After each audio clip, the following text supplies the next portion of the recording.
తొలిపలుకు channel కు స్వాగతం. నేను లాలిత్య. నేటి ముఖ్యాంశాలు చూద్దాం. ఖమ్మం వెలుగుమట్లలో రాజకీయ వేడి. కాంగ్రెస్ పై బీఆర్ఎస్ తీవ్ర విమర్శలు. జైసల్మీర్లో స్వదేశీ ప్రచండ. హెలికాప్టర్లో రాష్ట్రపతి ముర్ము విహారం. ఢిల్లీ మద్యం కేసులో కోర్టు క్లీన్ షీట్. న్యాయం గెలిచిందన్న కవిత. ఢిల్లీ మద్యం కేసులో కేజ్రీవాల్, సిసోడియా, కవితకు ఊరట. భావోద్వేగానికి గురైన మంత్రులు. మన్యం కురుపాం బాలికల పాఠశాలలో డయేరియా కలకలం. రేవంత్, యోగి ఆదిత్యనాథ్ ఒకటే. అక్బరుద్దీన్ ఓవైసీ సంచలన వ్యాఖ్యలు.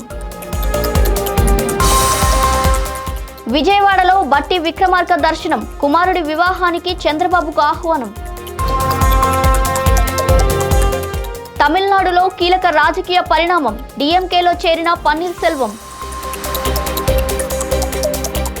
ఛత్తీస్గఢ్లో సిటీ గ్యాస్ పంపిణీ. మౌలిక వసతుల పథకం ప్రారంభం. 27 ఏళ్ల తర్వాత ఢిల్లీలో మా ప్రభుత్వం. సీఎం రేఖా గుప్తా వ్యాఖ్యలు. నగదు పరిమితులు పాటించాలి. ప్రధాన ఎన్నికల కమిషనర్ జ్ఞానేష్ కుమార్ సూచనలు.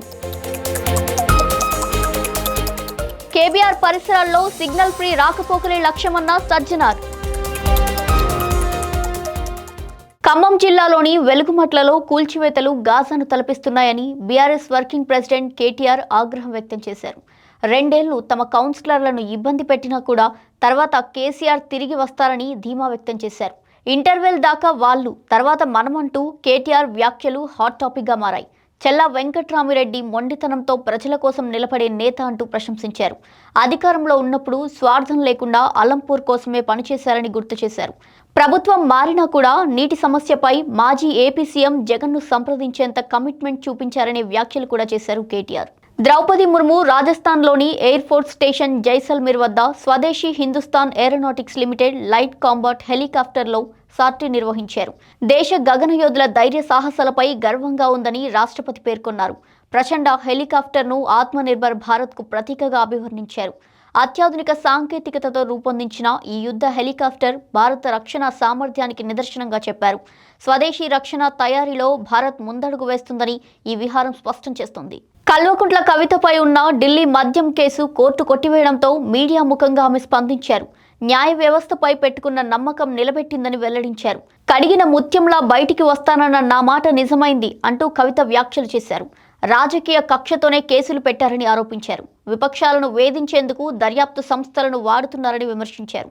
కష్టకాలంలో అండగా నిలిచిన వారికి కృతజ్ఞతలు తెలిపి మరింత ఉత్సాహంతో ప్రజాసేవ చేస్తానని ఆమె స్పష్టం చేశారు. తీర్పు అనంతరం సత్యమేవ జయతే అంటూ ఎక్స్ వేదికగా ట్వీట్ చేశారు. ఢిల్లీ మద్యం కేసులో అరవింద్ కేజ్రీవాల్, మనీష్ సిసోడియా, కల్వకుంట్ల కవితలకు కోర్టు నుంచి భారీ ఊరట లభించింది. నిందితులందరినీ విడుదల చేసిన నేపథ్యంలో కేజ్రీవాల్ మీడియా ముందు భావోద్వేగానికి లోనయ్యారు. అధికారం కోసం ప్రభుత్వాలను కూల్చవద్దని ప్రధాని నరేంద్ర మోదీని కోరుతూ ఇది రాజకీయ కుట్ర అని ఆరోపించారు. కేంద్ర హోంమంత్రి అమిత్ షాతో కలిసి ఆప్ను టార్గెట్ చేశారని విమర్శలు వచ్చాయి. ఎప్పటికైనా సత్యమే గెలుస్తుంది అంటూ సిసోడియా హర్షం వ్యక్తం చేయగా కుటుంబ సభ్యుల సమక్షంలో కేజ్రీవాల్ కన్నీటి పర్యంతమయ్యారు. కురుపాంలోని బాలికల పాఠశాలలో డయేరియా లక్షణాలు కనిపించడంతో ఆందోళన నెలకొంది. అస్వస్థతకు గురైన 4 విద్యార్థినులు కురుపాం ప్రభుత్వ ఆసుపత్రిలో చికిత్స పొందుతున్నారు. పాఠశాలలో పరిశుభ్రత, తాగునీటి పరిస్థితులపై అధికారులు దృష్టి సారించినట్టు సమాచారం. గతంలో ఇదే పాఠశాలలో పచ్చకామెర్ల కారణంగా 2 విద్యార్థినులు మృతి చెందిన ఘటనను గుర్తు చేసుకుంటూ తల్లిదండ్రులు తీవ్ర భయాందోళనకు గురయ్యారు. పరిస్థితిపై ఆరోగ్య శాఖ ప్రత్యేక పర్యవేక్షణ కొనసాగిస్తుంది. అక్బరుద్దీన్ ఓవైసీ తెలంగాణ ముఖ్యమంత్రి రేవంత్ రెడ్డిపై తీవ్ర వ్యాఖ్యలు చేశారు. యూపీ సీఎం యోగి ఆదిత్యనాథ్, రేవంత్ రెడ్డి ఇద్దరూ ఒకే విధానంలో వ్యవహరిస్తున్నారని ఆరోపించారు. యూపీలో బుల్డోజర్లతో మసీదులు కూల్చితే తెలంగాణలో హైడ్రా పేరుతో పేదల ఇల్లు, ముస్లింల మసీదులు కూలుస్తున్నారని విమర్శించారు. ముస్లింల విషయానికి వస్తే బీజేపీ, కాంగ్రెస్ ఒక్కటేనని, గతంలో క్షమించి మద్దతిచ్చామని అన్నారు. కేసీఆర్ అయినా రేవంత్ రెడ్డి అయినా మమ్మల్ని ఇబ్బంది పెట్టారన్నారు. మున్సిపల్ ఎన్నికల సందర్భంగా కూడా సీఎంలు మా దగ్గరికి రావాల్సిందేనని వ్యాఖ్యానించగా ఈ ప్రకటనలు రాష్ట్ర రాజకీయాల్లో చర్చనీయాంశంగా మారాయి. ఇంద్రకీలాద్రిపై కొలువైన శ్రీ దుర్గా మల్లేశ్వర స్వామి దేవస్థానంలో తెలంగాణ ఉప ముఖ్యమంత్రి మల్లు భట్టి విక్రమార్క ప్రత్యేక పూజలు నిర్వహించారు. అనంతరం ఆయన ఏపీ సీఎం చంద్రబాబు నాయుడును మర్యాదపూర్వకంగా కలిశారు.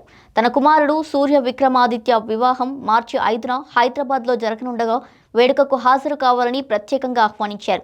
ఆహ్వాన పత్రికను అందజేసి ఇరు రాష్ట్రాల నేతలు కాసేపు స్నేహపూర్వకంగా ముచ్చటించారు. ఈ భేటీ పూర్తిగా వ్యక్తిగత మర్యాదపూర్వకంగానే జరిగిందని స్పష్టమైంది. అసెంబ్లీ ఎన్నికలకు ముందు తమిళనాడు రాజకీయాల్లో కీలక మార్పు చోటు చేసుకుంది. పన్నీర్ సెల్వం అధికారికంగా ద్రవిడ మున్నేట్ర కజగంలో చేరగా సీఎం ఎంకే స్టాలిన్ కండువా కప్పి పార్టీలోకి ఆహ్వానించారు. చెన్నైలో జరిగిన కార్యక్రమంలో ఆయన కుమారుడు రవీంద్రనాథ్, ఎమ్మెల్యే అయ్యప్పన్ సహా పలువురు నేతలు కూడా డీఎంకేలో చేరారు. రానున్న ఎన్నికల్లో తేనిలోని బోడిమెట్టు నుండి డీఎంకే తరపున పోటీ చేసే అవకాశం ఉందని పార్టీ వర్గాలు చెబుతున్నాయి.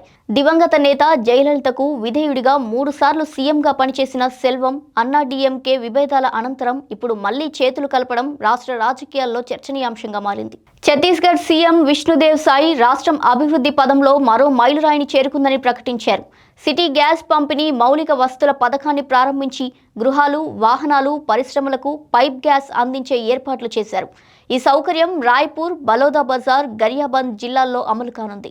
శుభ్రమైన ఇంధనం నేరుగా ఇళ్లకు చేరడం రాష్ట్రానికి కీలక ముందడుగని పేర్కొన్నారు.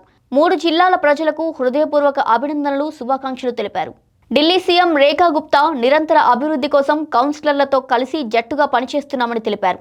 తమ పనికి ప్రజలే శక్తి, ప్రేరణ అని స్పష్టం చేశారు. ఏళ్ల తరబడి కష్టపడి ప్రతి ఇంటికి చేరుకొని మద్దతు కోరిన ఫలితమే ఈ విజయమన్నారు.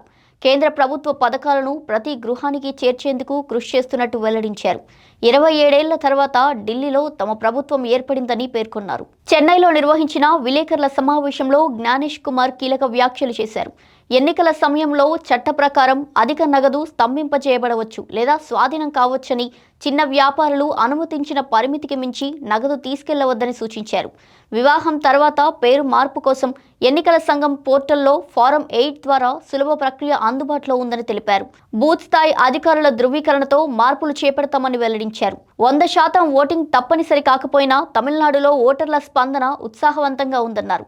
ఇప్పటికీ అధిక పోలింగ్ నమోదవుతుందని ఆశాభావం వ్యక్తం చేశారు. ఇటీవల బీహార్లో నిష్పక్షపాతంగా ఎన్నికలు నిర్వహించామని, తమిళనాడులో ఇంకా మెరుగ్గా ఎన్నికలు నిర్వహించబోతున్నామని అధికారులు హామీ ఇచ్చారని పేర్కొన్నారు. భవిష్యత్తు ట్రాఫిక్ రద్దీని దృష్టిలో ఉంచుకొని చేపట్టిన హెచ్సిటీ ప్రాజెక్టు పనులు వేగవంతంగా సాగుతున్నాయని వీసీ సజ్జనార్ తెలిపారు. బంజారాహిల్స్ రోడ్ నెంబర్ 2లోని ముగ్ధా జంక్షన్ వద్ద నిర్మిస్తున్న స్టీల్ ఫ్లైఓవర్ పనులను గ్రేటర్ హైదరాబాద్ మున్సిపల్ కార్పొరేషన్ మరియు mega engineering and infrastructures limited ప్రతినిధులతో కలిసి పరిశీలించిన అనంతరం ఆయన మాట్లాడారు. నగరంలో ట్రాఫిక్ సిగ్నల్స్ లేని రహదారుల వ్యవస్థను ఏర్పాటు చేయడమే లక్ష్యంగా చెప్పారు. ముఖ్యంగా కేబీఆర్ నేషనల్ పార్క్ చుట్టూ సిగ్నల్ ఫ్రీ రాకపోకల కోసం 2 ఏళ్లలో 7 ఫ్లైఓవర్ అండర్ పాస్ను నిర్మించినట్టు వెల్లడించారు. ప్రజలకు ఇబ్బంది కలగకుండా రాత్రి వేళల్లోనే పనులు ముమ్మరం చేస్తున్నామని తెలిపారు. ప్రాజెక్టు పూర్తయితే నగరంలోని సెంట్రల్, ఈస్ట్, వెస్ట్ ప్రాంతాలకు వేగవంతమైన సాఫీ ప్రయాణం సాధ్యమవుతుందని సజ్జనార్ వెల్లడించారు. ఇవి వాల్టి బులెటిన్ డీటెయిల్స్. మరో బులెటిన్తో మళ్ళీ కలుద్దాం. చూస్తూనే ఉండండి తొలి పలుకు న్యూస్.